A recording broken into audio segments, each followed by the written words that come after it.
It's a beautiful day. A gray day.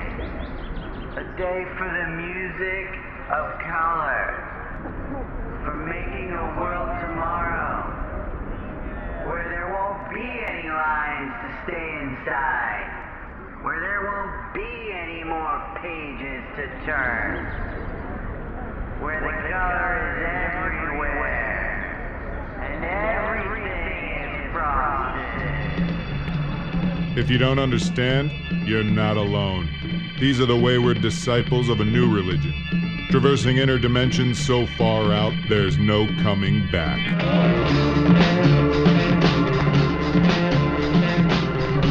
They come from all walks of life, disenchanted children of a modern world gone mad, bound together by a deviant desire to color. Coloring helps you to understand your own mind.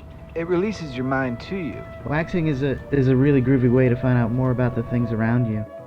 Nearly everyone in the hippie community is hooked on coloring books.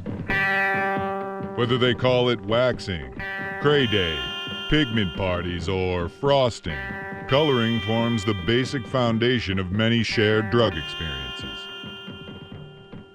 The new generation, whether they are runaways or rebels in residence, use coloring to express their discontent with the basic values of the straight establishment. For some, there exists a social imperative beyond flouting society's rules. For these adventurers, mind-expanding drugs open the door to a whole new coloring frontier. Under the psychedelic influence of hallucinatory coloring books, the user often feels that he's experiencing the supreme private joy of spontaneous creation. Which is exactly what worries Doc Rutherford of the CCI, the vanguard of the government's response to the frosting frenzy. You just can't blink it away. At least the Surgeon General and his men couldn't. Coloring books, they said, are a health hazard. Look, where's that big chart? Have you any idea how much coloring books have increased in our lifetime? Well, the population has increased.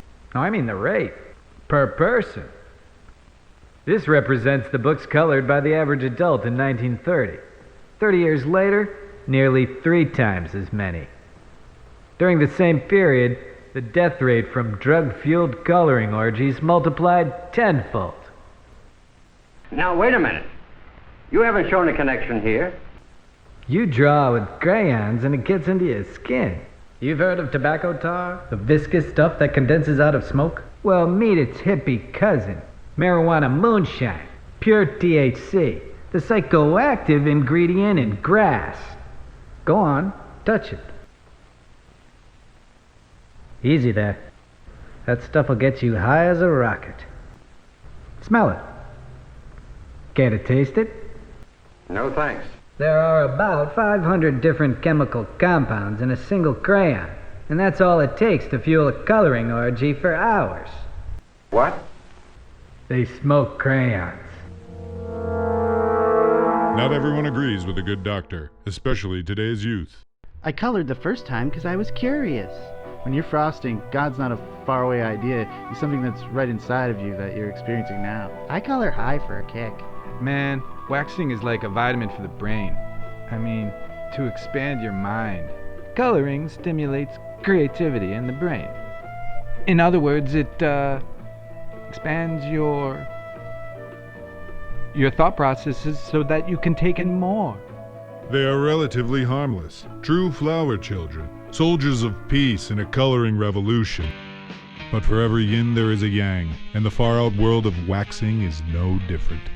Among the practitioners of the dark arts and crafts, coloring books outsell astrology books 2 to 1.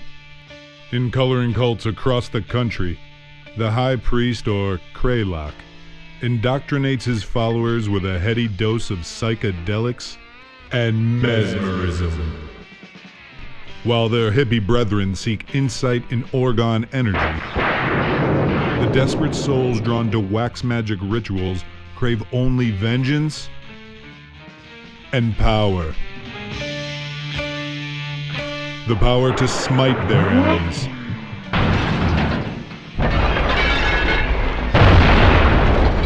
and spontaneously combust all those who threaten to expose their sacrilegious coloring orgies to the world. Several states have moved to outlaw coloring books in a vain attempt to stem the rising tide of freaks crashing into their shores like so many waves.